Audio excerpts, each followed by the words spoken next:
Hello, and thank you for joining us at Spotlight on the Candidate. Today we are speaking with Diop Harris, a candidate for Michigan's United States House of Representatives to District 4. Hello, Diop, and welcome to Spotlight on the Candidate. How are you doing today? I'm doing good, Jim. Thank you, and thank you to the Oath of Office for planning this series and allowing us to engage. Oh, our pleasure. Our pleasure. We worked with so many really good candidates. We felt definitely the need to give you guys a platform to let people see what's so good and different and and powerful about candidates who have taken the oath to the politician's creed and so forth. And you were one such candidate. So, and speaking of the creed, one of the things we asked in preparing for this interview, Diop, is of the seven articles in the politician's creed, what two mean the most or to you and your community and so forth? And one of those two you mentioned was public servant, and that one goes, the oath you swore that and goes, I am a public servant first and foremost, here to protect and serve the rights of my constituents and to hold myself accountable to them. Um, Share your thoughts on that. Why that one's so central to who you are. Yeah, so there's a lot of reasons why I got into my line of work, but one of the reasons was that I believe that we needed more people of my kind of lived experience, Mhm. folks who were raised on public assistance, folks, had public education, sort of had a rougher upbringing, would know the ways in which folks interact with the government, people who are, browner, I'm Black and Indigenous. I come from a smaller town. It has a bit of a rural experience as well. And I felt that we needed more people like that in our government working. And so, I decided to go to Michigan State, study public policy. We're in East Lansing, right outside the state's Mhm. capital, and eventually get myself over to the nation's capital and work on Capitol Hill. So definitely believe that we need folks who have good intentions to create policy and work in these spaces and represent places like Battle Creek, Michigan, like uh, Michigan's fourth congressional district. Now, I saw on Capitol Hill we had, we have 535 different members of Congress, 100 of them senators, the rest being United States representatives over Mhm. in and I saw with Sherrod Brown, he was not a politician, he was a public servant, someone that was on Capitol Hill, not in a position, but doing the people's work. And this extended way back into the 80s, Now, when did you work with Sherrod Brown? yeah, and I skipped over that point. Okay, So I okay. worked in Washington, D.C., worked on Capitol I Hill. mean, that's interesting because if you've actually been in Washington, how long were you there? I want to know about that. And Yeah, I lived and worked in Washington, D.C. for about 8 years, wow. worked on Okay. Capitol Hill for about 3.5 years. And in Sherrod Brown's office, leadership starts at the top and obviously it trickles down. So when you have a boss that's, so dedicated and focused on public service, the folks that he hires also have that same level of dedication. And so I entered this office, an operation that had been going for since he had been elected in 2006. So a lot of practice serving the people of Ohio. And that's the level of public service that I want to bring when I'm a member of Congress. Somebody that has staff members that are there to listen if you just have problems. Folks who are there to move a bill idea forward. If you think of a piece of legislation that you think will make life easier, safer, or make services more accessible to those in Michigan, bring those to my staff. If you believe that there's a project in Michigan in our district that could be supercharged with federal investments, I want to bring staff in and move the federal government in a way that brings investments back home. I saw that in action in Sherrod Brown's office, and Mhm. I believe that all of America would do much better if all offices operated like Sherrod Brown's. And that's what I believe in when I think of public service and when I view myself as a public servant. It isn't to take positions and to get clout for myself. It's to open up these doors for everyone else in Michigan's fourth congressional. Okay. Fantastic. So you're coming to the table not as green or not green at all then, and so many first-time candidates running for office for the first time. Um, we could have a whole nother interview on that, and so forth. So. So that's very good, and that makes a lot of sense. Um, Mentorship, you learned a lot under Sherrod Brown, is what we're hearing here, and that's mentorship in a way, you know. And I won't get too sidetracked. I'll just mention that, you know, Article 6 is about passing on, you know, what you know, yeah, so forth. Um, so thank you for that. The Absolutely. you mentioned indigenous, so as an Indian as well. So Native American, very good. Okay, that's a mix I'm not too familiar with, you know, but Yeah. And um, on Capitol Hill, there's only a handful of members who are indigenous. We've got one native senator, Mark Wayne Mullen of Oklahoma, and I believe just a couple of representatives, Sharice Davis of Kansas and Tom Cole of Oklahoma. So just three out of 435 members. And wow, so in okay. my district, we have three federally recognized tribes, and those tribes are rarely engaged with.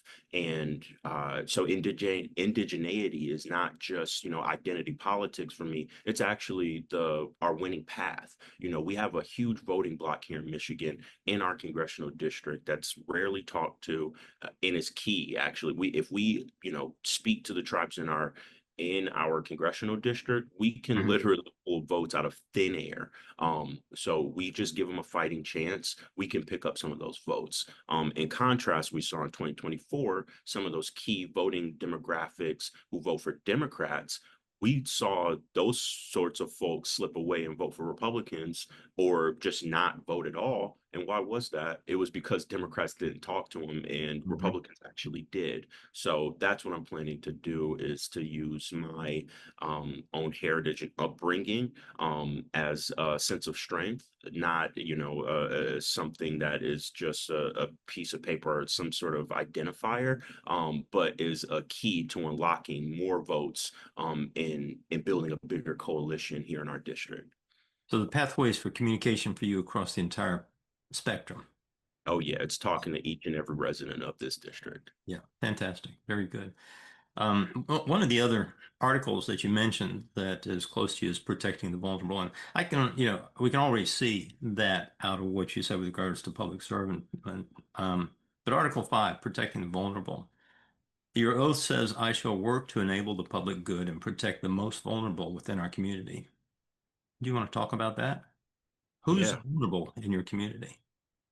I think it's everyone, to be Okay. completely honest. As we saw last year, Doge and the anti-DEI cuts that were, sweeping across our government, we saw DEI change from just queer women, black and brown based to also include students, Hmm. seniors, and veterans. We saw old lady greeters at Walmart getting pulled from their jobs. Who would have thought that they were DEI hires as well? So at the top of 2025, we saw DEI become more inclusive, actually. We saw that attacks come across every American community, which means we're all vulnerable. That's a good point. Good point. It Yeah. sent up a bat signal letting folks know that no one's protected. This is actually class warfare. It is the rich and powerful against a waning middle class and the working class. So that's what vulnerability means to me.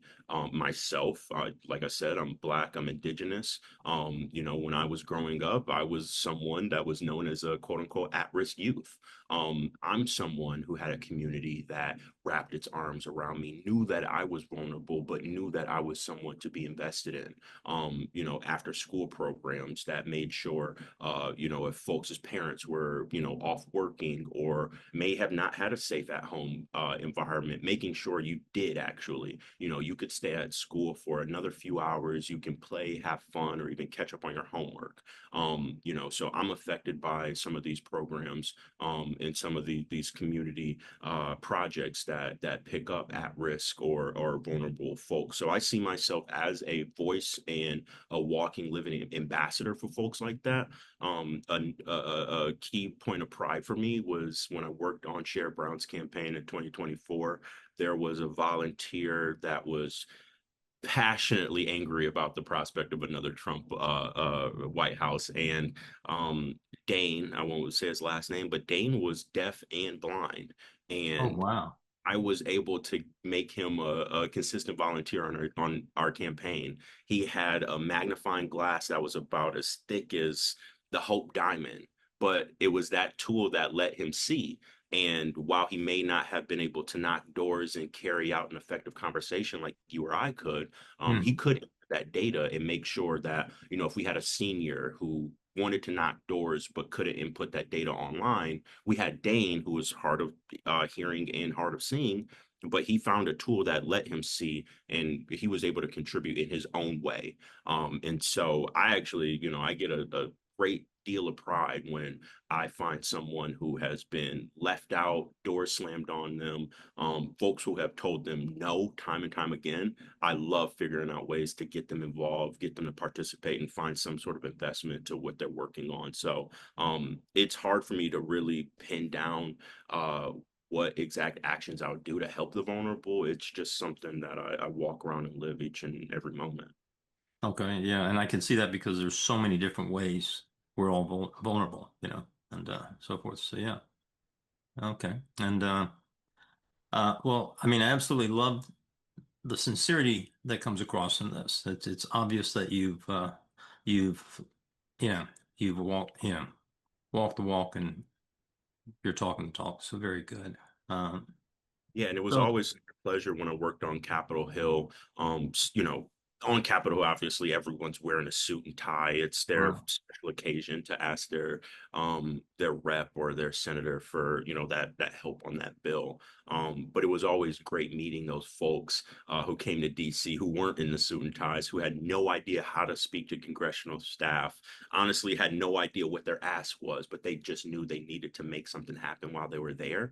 And those were the times where you had some of the most creative pieces of legislation, the most passionate community members. And for me as a staffer, it was always having that special eye out for those folks who didn't, I'll say like they didn't belong.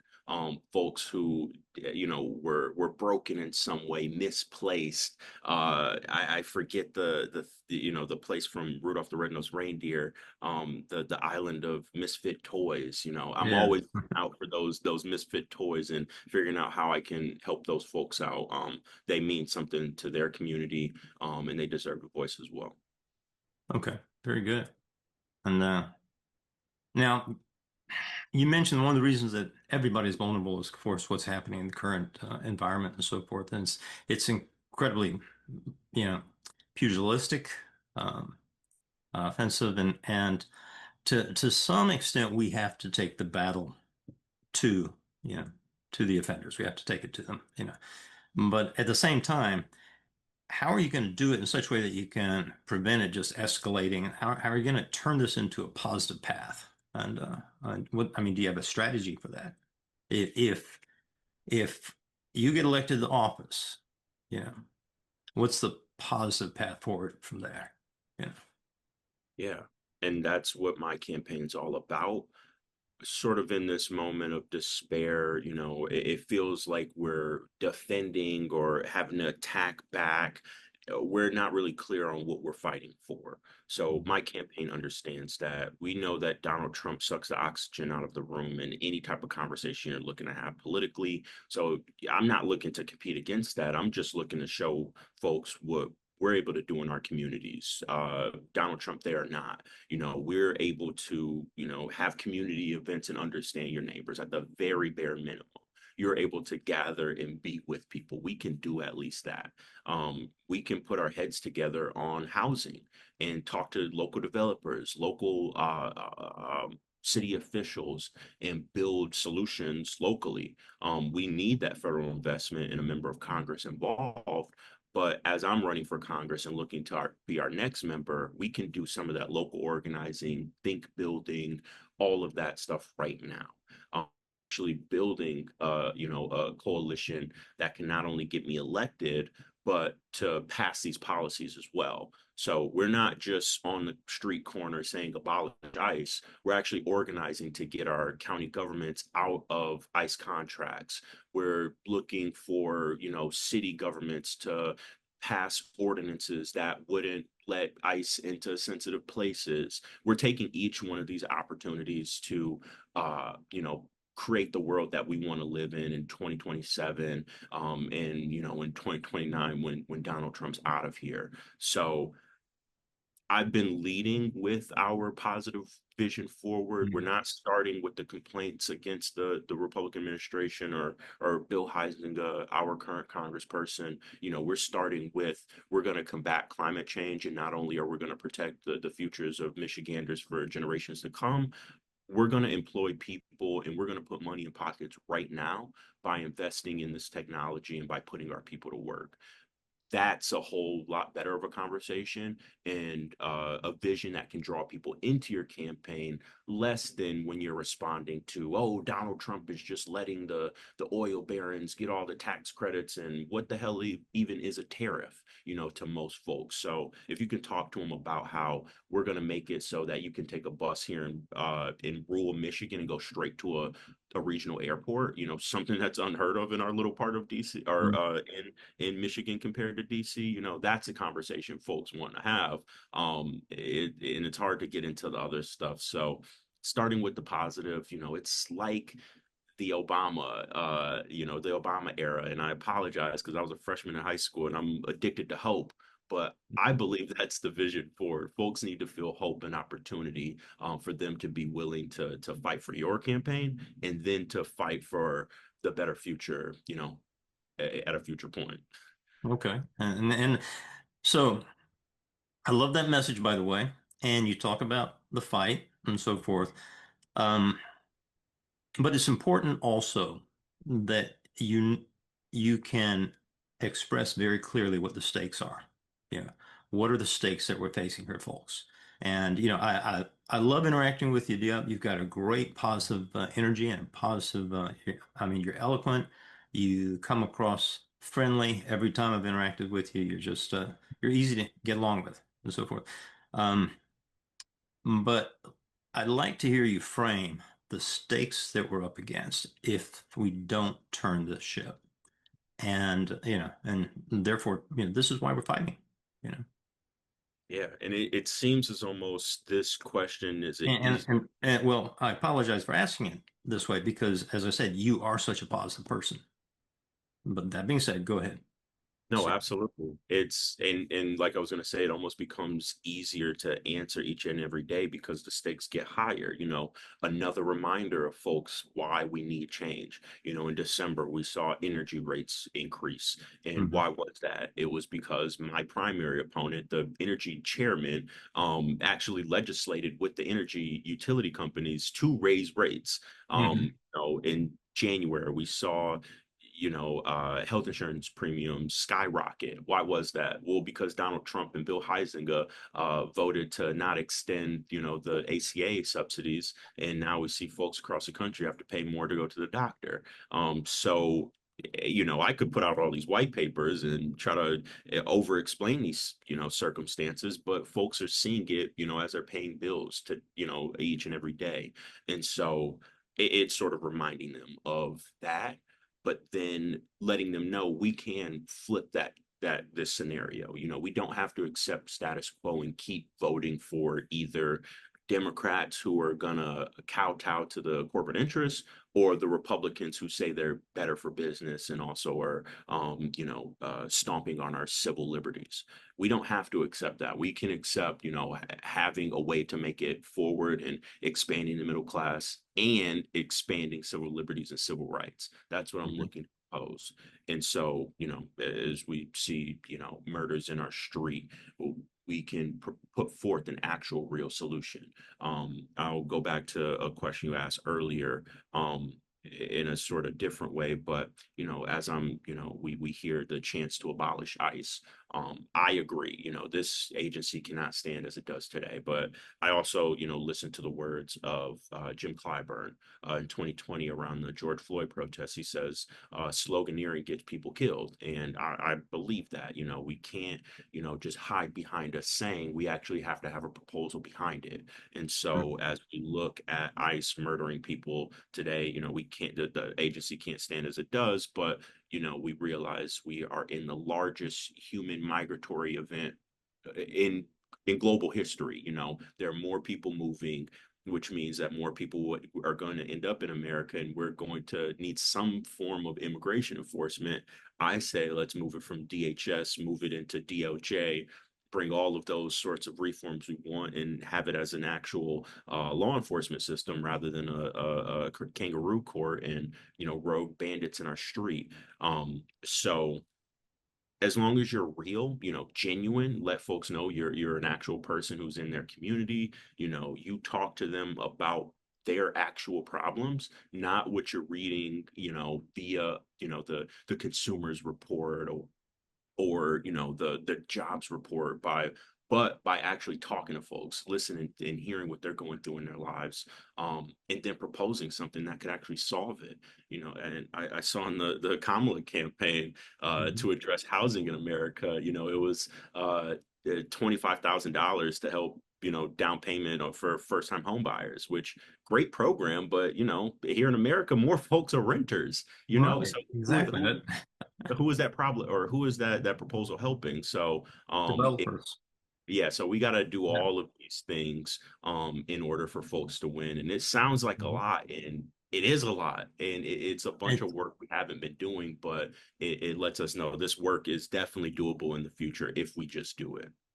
so, I mean, it is a lot of work. It's a ton of work. I mean, and the I'm very curious about organizing.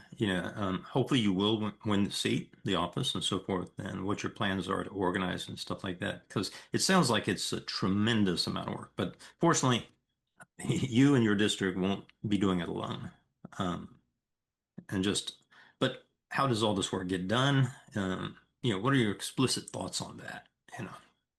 Yeah, so you have to hire folks who are from here and know this community. So for me as a member of Congress, I'll have three different offices. I'll have the DC office, and I'll have two district offices. And so you want to staff them with folks who know how DC works, know how your district works, but also are representative of your district. So I don't want to hire a kid fresh out of college who may have lived in the suburbs to be my veterans outreach person. I want to hire a veteran for that position. If I've got somebody that's a district representative needs to get to all these different places, that might be somebody that's for an opportunity that's for a younger person.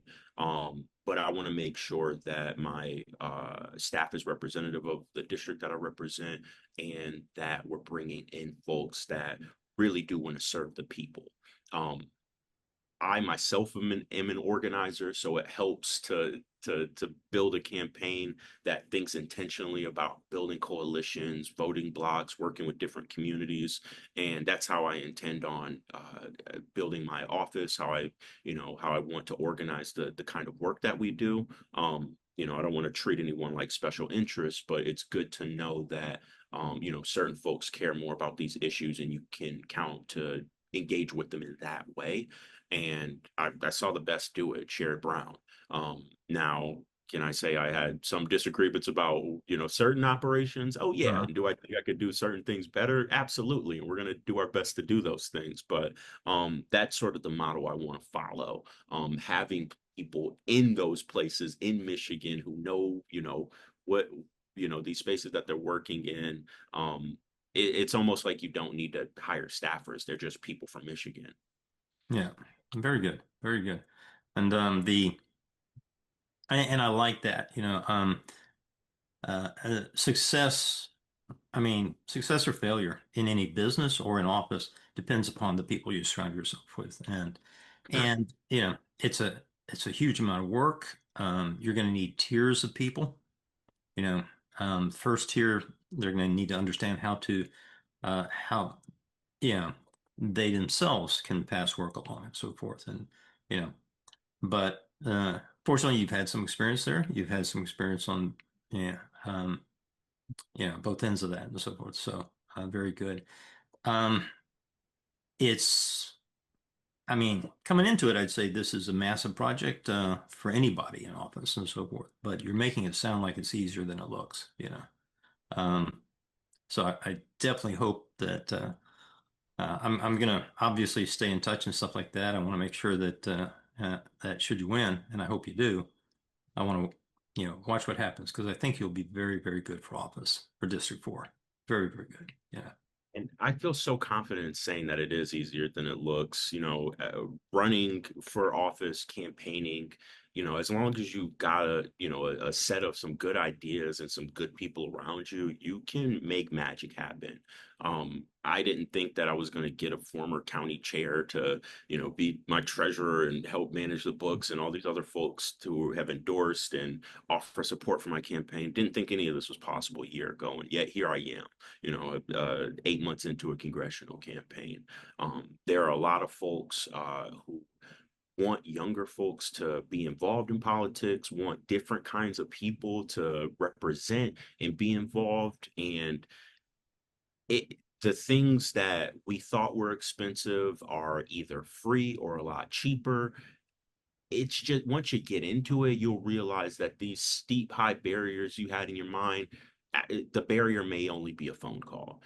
So I just encourage any and everyone who have been sitting on the sidelines, or may have been hesitating. Oh, I need to do this thing. I need to make sure this is ready. How about you just hop in and make it work after that? There's going to be people around you who are supportive of you. There are going to be people who you haven't met yet who are watching you, who are going to hop in and help along for the ride. So I just think that more people need to get involved. You don't have to run for Congress. I know that's a huge, gigantic leap. And to be frankly, or to be completely honest, I didn't decide to run for Congress, just last year. I decided to run when I was 14 years old, and I've been preparing for years. But not everyone's like that. Run for school board, run for library board, run for PTA president, do something.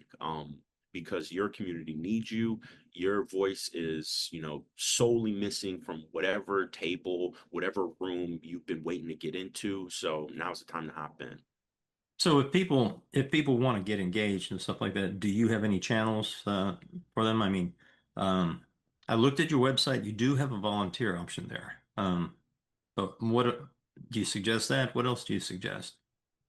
Yeah, if you want to get involved, volunteer on a campaign, volunteer with mine. If you're in Michigan, but that's the quickest way to get involved is just to volunteer with a campaign. It could be a political candidate, it could be for a ballot initiative. But that is the way to not only see how that work is done, but to see the people in your community who are doing that kind of work.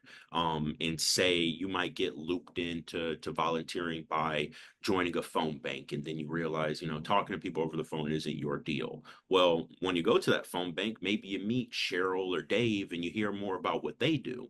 And maybe, they create artwork for different, events, or, they, saw wooden boards to create like, so there's a thing for you to do. All you need to do is just start showing up, and, either that opportunity is going to make itself apparent, or you're going to create that opportunity for your own self. So just get out there and do something really. Yeah, fantastic. That's fantastic. Very good. Very good. And also, I would say if you want to learn more about Mhm. volunteering, talk to your local party, talk to your local Rotary. If there's a local organization that cares about people and cares about your community, join them. It doesn't have to be political, just as long as they're people who give a damn. And if you want to chat more about this, DM me, go to my link tree, find my email, and we can set up some time to have a longer conversation. But always glad to talk more. Yeah. So, but if you want to get involved, people, go volunteer with Diop. And if you want to meet him in person and engage with him, go volunteer on his site. Anything else you'd like to touch on before we wrap up? No, I just really appreciate the opportunity to talk about this. Just being involved, uh, performing public service. This is my life's work. So as much as I can, sharing, my passions, I would love to. And I just want to thank, Oath of Office for y'all endorsing me, but for y'all working with candidates and building this organization in such an intentional way. I've seen the benefits on my own campaign, but I see how this can, change our body politic. creating cleaner campaigns, and making sure good people with good ideas have resources to back them up. So thank you for the time, and thank you for continue to support my campaign and other candidates. Well, thank you very much for that, Diop, and thank you for your time today. And to all of you watching this video, please click the like and subscribe button so we can bring you more oath-certified candidates like Diop Harris. And remember, if you want to see Diop in a suit again, you need to send him to Washington. Thank you.